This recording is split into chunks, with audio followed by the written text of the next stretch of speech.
Hello and welcome to the Anglia Plane Modeler YouTube channel.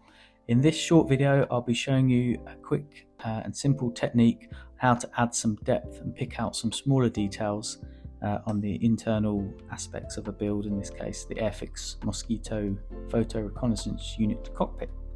And I'll be using some oils and washes to do this.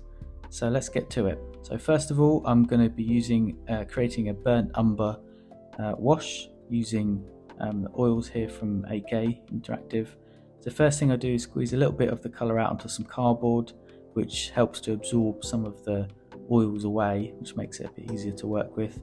And then I grab some thinner, in this case Matte Effect Odorless Thinner, and then I put a bit into this colour palette here. The amounts are unscientific. In this case I just put enough in that to know that I'm going to be used, and you just need to mix in a very small amount of the colour to create this light and thin wash.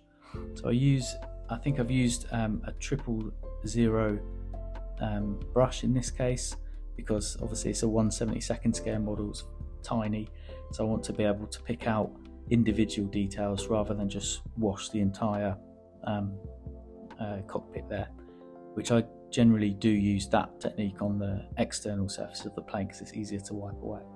So in this case I'll start with the burnt umber, and I want to pick out the little bits. In this case it's the leather seats, which are painted in a darker green, but obviously they are, I think they were leather underneath, and I want to try and simulate some of the dirt and grime that you'd get on a working wartime plane.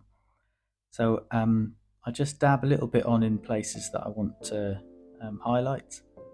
So the floor especially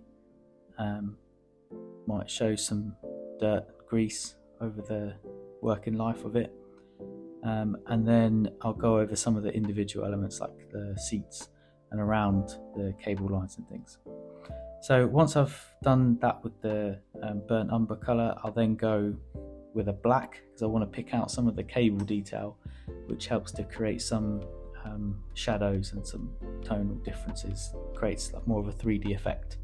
So I'm going to use black again with the thinner. I'm going a little bit thicker this time, so a bit more oil to thinner ratio, and I'm going to be a little more careful in the areas that I pick up, so in between these cable lines here, which will then show really nicely when you've got the kind of black shadow effect inside it.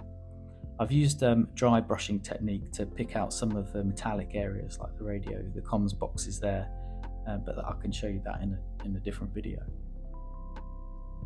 So just keep picking out the bits that you want to highlight. The nice thing about this technique is you can't really go too wrong, because as I'm showing here, next you dip a little cotton bud into the thinner, and then you can easily wipe away any of the excess, and you can bring back the original colour a little bit, which should then leave the oils in more of the highlighted or raised or recessed areas, which is what you want.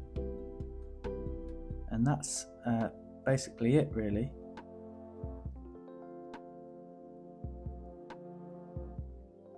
Just any kind of excess bits that you've got, just keep rubbing until it disappears. And there we have it, especially visible at the back section there where the comms box is. And there we go. And if you like this video, this tutorial, then please hit like and subscribe for more content. Thank you very much for watching.